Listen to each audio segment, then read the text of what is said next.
Hello, my lovely listeners. I'm Dr. Mary Barson. And I'm Dr. Lucy Burns. Welcome to this episode of Real Health and Weight Loss. Hello, Dr. Lucy. How are you today? Dr. Mary Barson, I am blimmin' fantastic. Very, very well. You know, one of my superpowers is sleep. And every now and then I get a bit behind in my sleep, not for any reason other than probably, my slight addiction to Netflix that I'm working on. But the last 2 nights in a row, I've had magnificent sleeps and I just find them so beautifully restorative and set me up for the day. So that is really why I'm feeling wonderful. What about you? How are you, darling? I'm good. I'm also a little sleep deprived due to external factors such as a fairly grueling on-call weekend, and I'm taking measures to just be kind to myself so that I can get through this relative fatigue and get back to my normal self as soon as possible. Well, what a wonderful segue into today's topic. One of our pillars is self-compassion, and I am always calling you the compassion queen because it is totally your jam. But I think we have this wonderful saying that you cannot hate yourself thin or you cannot berate yourself well. So, Dr. Mary, I would love it if you would just expand upon some of those concepts, because what does that actually mean in real life for our listeners? Yes, self-compassion is an essential part of health and well-being and is indeed an essential part of behaviour change and health change. So what we do at Real Life Medicine is we help people get well, lose weight, and empower people to take charge of their health. And an essential part of changing your behaviour, which is hard, to be honest, is actually being kind to yourself and compassionate. And compassion, what it means at its core, compassion is to be aware of suffering in others and yourself and wanting to alleviate it. So often, people feel that they cannot like themselves if they're overweight and that they have to withhold their self-love until they reach 10 kilos lighter. Once I'm 10 kilos thinner, then I'll be okay. Then I'll feel all right about myself. Then it will be okay to like myself. If only I could get my blood pressure down, then I would be okay. Then I would be a reasonable human. And apart from being a horrible place to live and a horrible place for your brain to be, it actually can sabotage our efforts at changing. So we are all about helping people change their food, improve their sleep, manage their stress, all of these things that ultimately heal the metabolic causes of weight gain and allow people to lose weight naturally and sustainably. And as you embark upon these changes, you must be kind to yourself. And I'm going to illustrate this with a story. It's a story that I hear time in, time out, all the time from the wonderful people that we've got in our Real Life Medicine program, the wonderful patients that we have in our clinics. And the story goes like this. Samantha is a 45-year-old woman who's had lifelong issues with her weight and has been a professional yo-yo dieter for the last 20 years. She is embarking upon the Real Life Medicine program, and she is utterly determined to change to real food, low carb, to throw herself in and really give this a go. She's got lots of hang-ups from her time being enthralled to the diet culture and yo-yo dieting, and she's not all that confident of her ability to change, but she's going to do it anyway. Samantha is absolutely determined that she's only going to eat on plan, just green list foods, that's it. And that is what she's going to do. Then one evening, her best friend comes around having a horrible time with her marriage, really needing some comfort and solace, and her friend has brought over some ice cream and Tim Tams and wants to have a chat, plus a bottle of wine. And in that setting, Samantha has the wine and the ice cream and the Tim Tams and talks to her friend and engages in this soothing strategy that her friend has instigated, one that is very familiar to her. And then after her friend's gone, she's got a choice. And what often happens is, so Samantha's gone off plan. What does she do now? Does she throw in the towel and say, I knew I couldn't do this, I'm hopeless, what's the point anyway? Finish off the entire pack of Tim Tams and then tomorrow morning go and buy more Tim Tams and just eat all the bread and continue to go on a massive carb binge because what does it matter? I knew I couldn't do this anyway. Or does she view this episode with a little bit of kindness and self-compassion? Because that is another possibility. She could berate herself for doing so badly, or she could view this slip with compassion and kindness and allow herself to get back on track. That is where compassion and kindness becomes essential to ongoing behaviour change.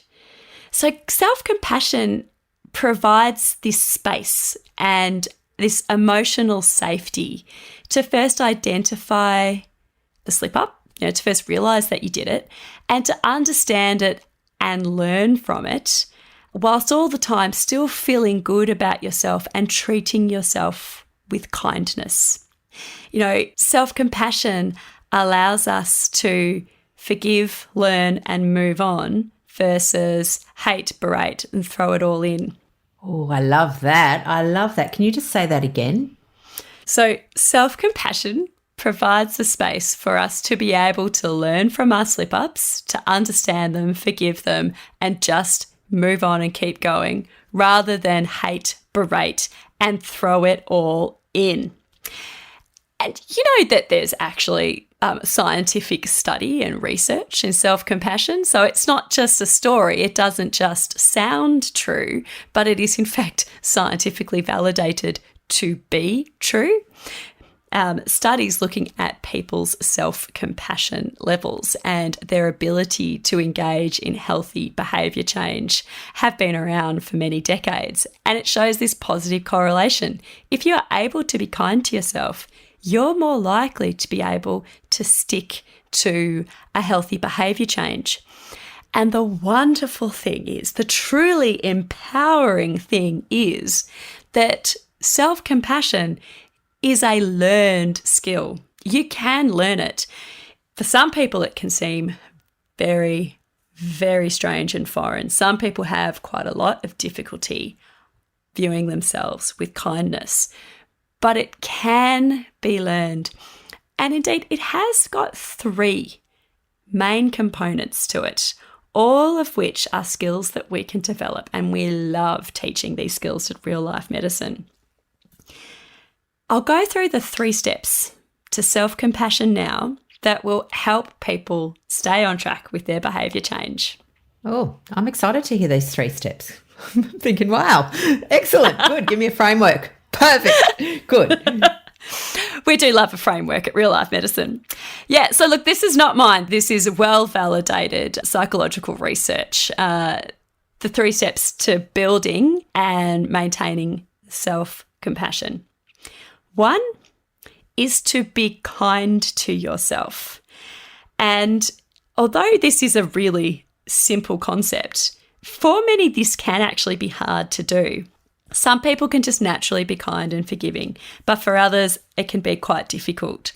So I teach a little visualization exercise, whereas say in the context of having a slip up, rather than hate and berate yourself, for your weakness, your foolishness, or whatever it is, imagine what you would say to a beloved friend or a beloved child who made some kind of slip up or mistake, just was acting human, what would you say to them? I mean, if a toddler is learning a new skill, learning to eat with a spoon, and instead of getting it in their mouth, spills applesauce on the floor, are you going to hate and berate that toddler and tell them that they're hopeless and stupid and they'll never, ever be able to use a spoon?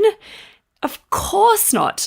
Of course not. You would say, oh, well, keep going. Good work. Maybe demonstrate how you do it. So kind of imagine what you would say to a child or a friend and then internalize it back on you. That is a way to try and develop self-kindness. Do you know what I think is interesting, though, about that point? And that is probably how parenting styles have changed over the decades. Because certainly in maybe the olden days, whenever they were, if you're talking to my children, the 90s are the olden days. But it used to be children were, there were those phrases, children are seen and not heard.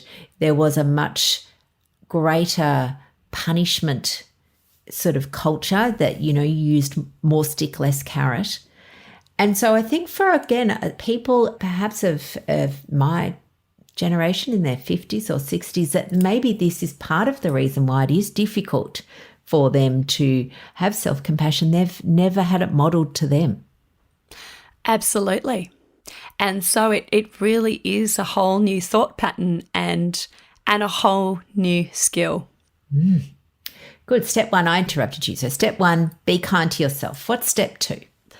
Well, step 2 is understand that you are human and that I love humans. Humans are by far my favourite animal on this planet.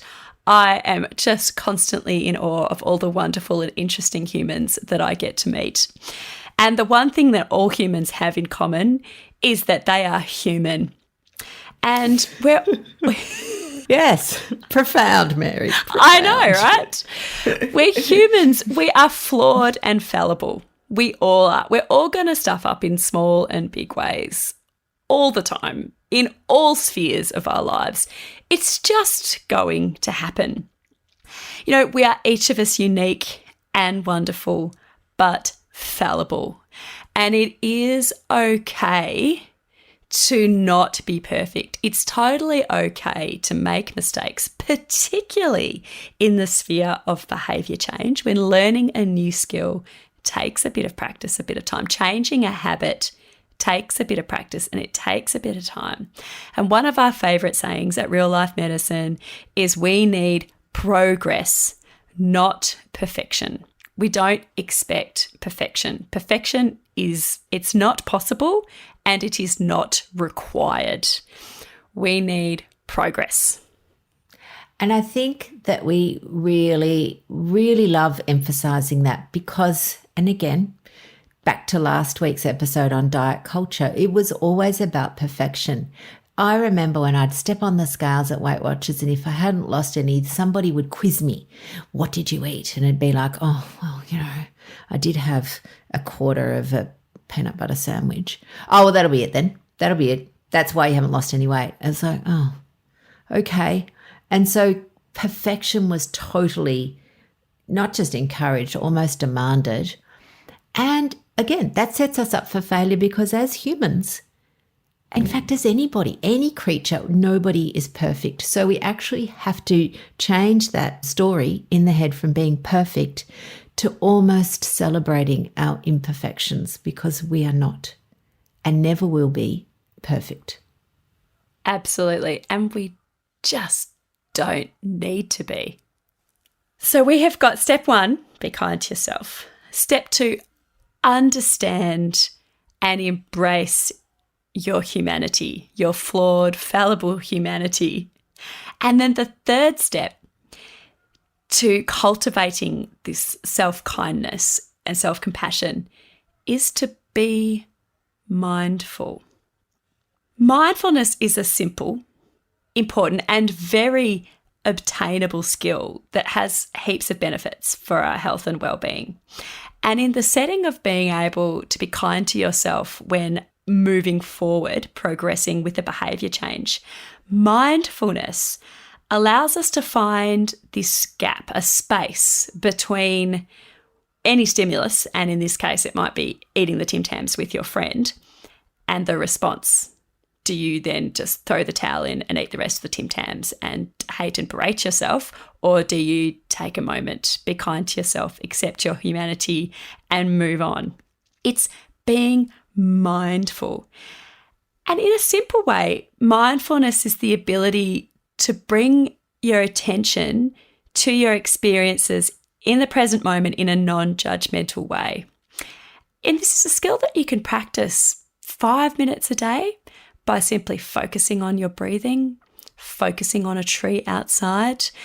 For a few minutes each day, you build these mental muscles where you can allow yourself to observe yourself in a non-judgmental way. And it is all about finding that mental space, that gap, where you can choose your response.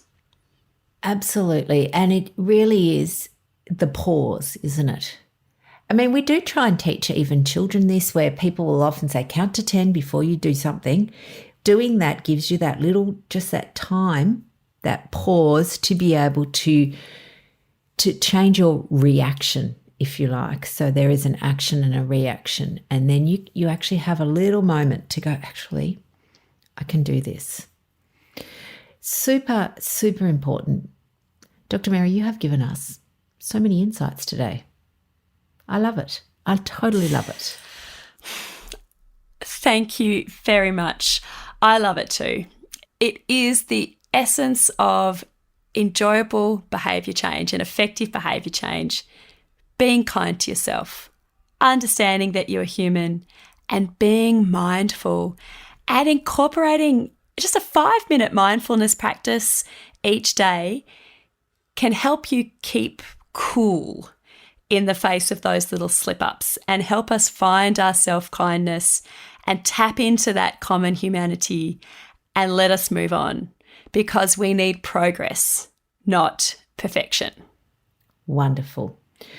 We have so much more to say on this, Mary. I think that next week we should continue our conversation, because it is one of the foundations for long-term weight loss is actually this self-compassion and kindness. So, my loves, our listeners, we'll see you all next week. Bye-bye, everybody.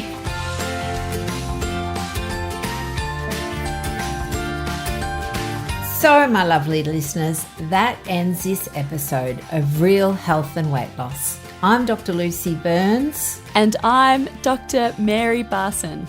We're from Real Life Medicine. To contact us, please visit rlmedicine.com. And until next time, thanks for listening.